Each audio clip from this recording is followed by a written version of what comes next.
بسم اللہ الرحمن الرحیم الحمد للہ الذی ہدانا لہذا وما کننا لنہتدی لولا ان ہدانا اللہ اما بعد۔ آج کا ہمارا موضوع ہے صدر المفسرین آیت اللہ العظمی سید راحت حسین رضوی کی سوانح حیات اور ان کی علمی خدمات۔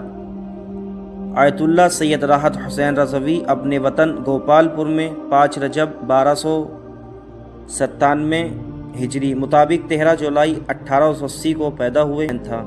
آپ کا خاندانی نام سید حیدر رضا تھا۔ وطن میں ابتدائی تعلیم کے بعد آپ کھجوا گئے، جہاں سید حسن باخدا سے کسب فیض کیا۔ پھر 1312 ہجری میں مظفرپور چلے گئے، جہاں مدرسہ ایمانیہ میں داخل ہوئے۔ وہاں آپ نے مولوی سید خالق بخش صاحب مدرس دوم سے شرح مایت العامل اور مولانا سید محمد مہدی صاحب بھیک پوری مدرس الاعلیٰ سے ابواب الجنان شرح جامی اور شرح تہذیب پڑھی۔ مولانا سید عابد حسین صاحب بھیک پوری کمرے کی مسجد میں امام جمعہ و جماعت تھے۔ آپ نے ان سے شرائع الاسلام اور معالم اصول کا درس لیا۔ مولانا سید نظر حسین صاحب بھیک پوری بڑھن پورہ کی مسجد میں امام جماعت تھے۔ آپ نے ان سے ملا حسن اور مختصر المعانی پڑھی، نیز شرح لمع کتاب الحج تک درس لیا۔ بڑھن پورہ کے قیام کے دوران وہاں مدرسہ ایمانیہ میں مدرس اول بھی رہے۔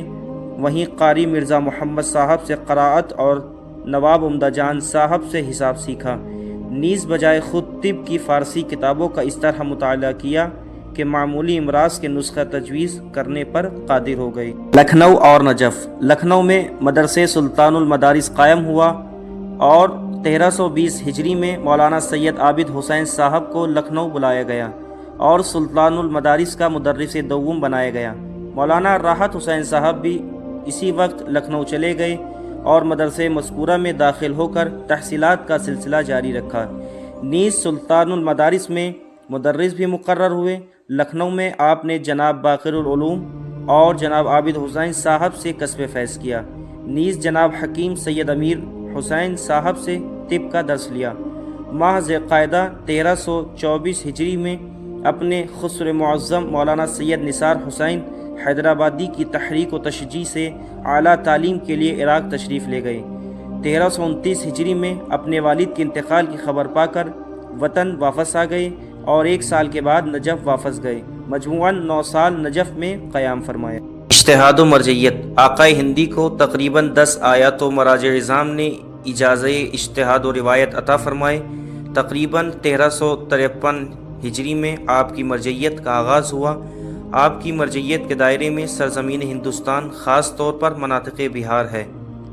آپ کی خصوصیات: صدر المفسرین، مرجع تقلید، فقیہ اہل بیت، مجتہد الجامع الشرائط، ماہر علم کلام، ماہر علم رجال و حدیث، مبلغ دین مبین، آخرکار علم کا یہ سرچشمہ 26 اپریل 1957 کو اس دیار فانی کو رخصت کر گیا۔ راحت کا نام رہ گیا علم کی خوشبو کے ساتھ، خود راحت سو گئے، قوم کو چھوڑ گئے اشکوں کے ساتھ۔